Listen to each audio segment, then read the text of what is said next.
Hello everybody and have a blissful day. Welcome to my YouTube channel titled The Quantum Wave Particle Duality or Non-Duality. This is a short video series on some selected science topics. I am Dr. N. Gurappa. We are seeing conceptual basis of quantum mechanics. In the present episode, we will be seeing what is particle nature. This entire series titled a short video series on some selected science topics is dedicated to my childhood friend Dr. G. Ramachandraya. We have already seen in the earlier video that momentum is defined as the product of the mass of an object and its velocity. P equal to m into v, where p is the momentum of an object, m is its mass, v is its velocity, and also energy or work done is defined as force into displacement. Earlier, in the context of light, I said that if any physical system possesses the measurables momentum and energy, then such a system is known as a particle. Let us slightly make this statement rigorous. If any physical system possesses the measurables position and momentum, then such a system is known as a particle. This is a more general definition. Let us see an example. So here an object is thrown at an angle theta. This is the surface of the ground. This is the direction in which acceleration due to gravity is acting. So this object or a projectile actually takes a parabolic path like this. At a particular instant of time, any time t, the position of the object is r and its momentum is p. It means that at every instant of time this object has both position and momentum. If any system has this kind of position and momentum at any instant of time, then such a system is known as a particle actually. This is a more general way of defining the particle nature. To understand the particle nature of light, I considered an example of photoelectric effect. Photoelectric effect is a phenomenon of emission of electrons from the surface of certain materials known as photoelectric materials when electromagnetic radiation falls on that surface. This is the definition for a photoelectric effect. Photoelectric material is made up of either atoms or molecules which have both positive and negative charges. In this diagram, I have suppressed the positive charges and presented only the negative charges just for simplicity. A light source emits light of a single color which falls on this surface. Energy of light is absorbed by an electron as if this light is made up of particles and the electron is ejected out from the surface of this photoelectric material. It is important to notice a few points here. This is the light source which is emitting electromagnetic radiation which is spreading out as a spherical waves. A particle of that light known as a photon here is flying through that waveform. This is not the usual picture available in any textbooks of quantum mechanics. There are various interpretations of quantum mechanics One of them is de Broglie-Bohm pilot wave theory, and I have given another interpretation known as non-dualistic interpretation of quantum mechanics. In these two interpretations, if you take a snapshot, a photograph of a certain boundary, then this picture is same both in de Broglie-Bohm pilot wave theory as well as in the non-dualistic interpretation. But if you take a video, then this de Broglie-Bohm pilot wave theory and non-dualistic interpretation of quantum mechanics are entirely different. But this picture I have drawn here, as I said, it will facilitate easy understanding of what's going on in Young's double slit experiment, which I will be considering in the next video. I said that this photoelectric material is made up of atoms or molecules which has both positive and negative charges. To see how an atom look like, I have considered a simplistic case, the hydrogen atom.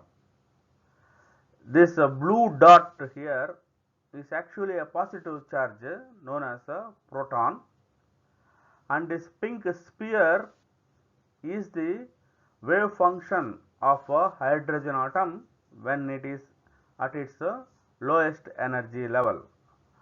This circle I have drawn is actually a trajectory of an electron going around the proton and confined to this pink sphere. This trajectory need not be circle, it can be any path, but always confined to this sphere. This is not the usual picture available in textbooks of quantum mechanics.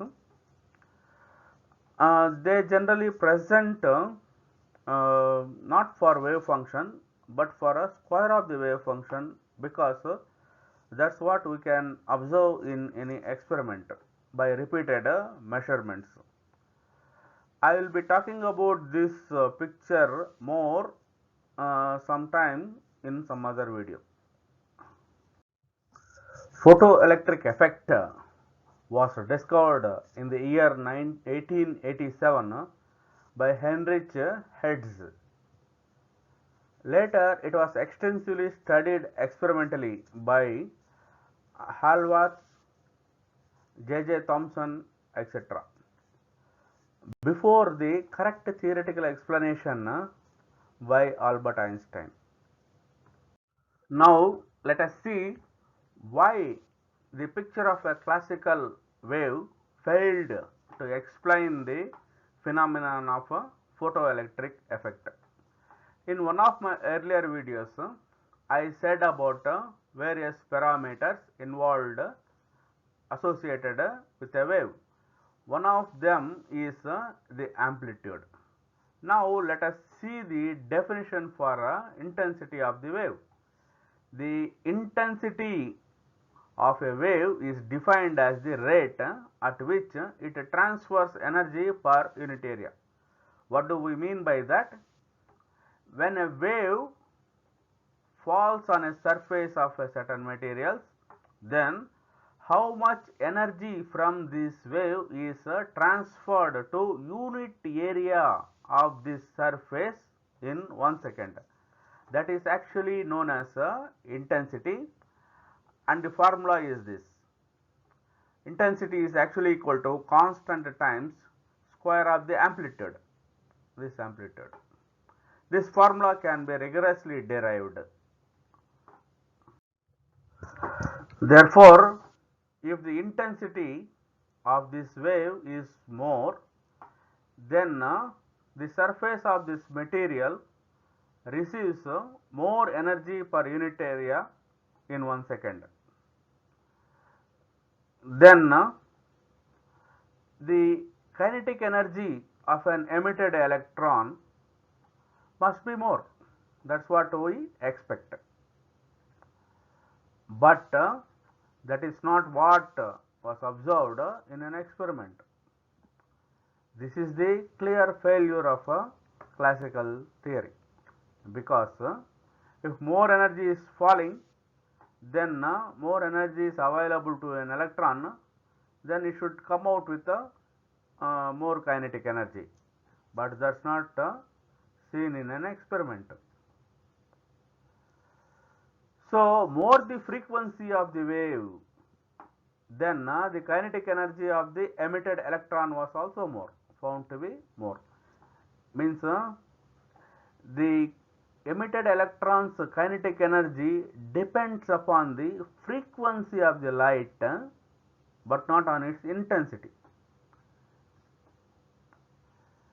So greater intensity only resulted in the emission of a greater number of electrons. That is the relation between intensity and emitted electrons. The more the intensity, more number of electrons are emitted. But if the frequency is increased, then the kinetic energy of emitted electron also is found to be more. The intensity may be low, but if the frequency is more, then the kinetic energy of emitted electron is more. That is what we observe. This photoelectric effect was explained by Albert Einstein by postulating existence of particles of light and then applying conservation of energy. Einstein's photoelectric equation is given by this one, where EP is the energy of a photon, Ke is the kinetic energy of a emitted electron, okay, and pi is known as the work function of this material. What is this work function? Generally, though electrons are present inside this material, they will not leak out of this surface. The reason is there is an effective positive attractive potential which holds the electron within this material. If you want to really pull out an electron from this surface, from this material, then you have to supply some amount of energy. That energy is known as the work function. So we can see that if the work function is very low, then that is going to be a very good photoelectric material. Einstein postulated the existence of this photon, and it's a particle, electron is a particle, and they collide and apply energy conservation law. Means total energy before collision is actually equal to total energy after collision. This simple relation explains photoelectric effect fantastically. There are various materials exhibiting photoelectric effect. Semiconductors like silicon, cadmium telluride, gallium arsenide, and copper indium diselenide are the best materials for photoelectric emission. Apart from photoelectric effect, there are other phenomena where light exhibits particle nature: blackbody radiation, Compton effect, Raman effect, etc. In fact, it is not the photoelectric effect, but blackbody radiation, where light was found to be exhibiting particle nature. This photoelectric effect, Compton effect, Raman effect, etc. can be easily understood from this classical picture of colliding particles. Two particles of momentum P1 and P2 come together, make a collision and fly away from each other. The total momentum before collision is P1 plus P2. The total momentum after collision is P1 prime plus P2 prime, and this total momentum before collision is exactly same as the total momentum after collision. This is known as the law of conservation of momentum. Similarly, energy is also conserved for this two particle system. This picture is sufficient to explain photoelectric effect, Compton effect, Raman effect, etc. There are various applications of photoelectric effect nowadays. Few are listed below: solar panels, photostatic copying, light meters used in photography, electronic eye door openers, etc. These are few applications of photoelectric effect in our everyday life. In my next video, I will be describing Young's double slit experiment, wave particle duality of light. Please express your doubts, questions, suggestions and any expectations either in English, Tamil or Telugu in the comment box. Thank you and best regards.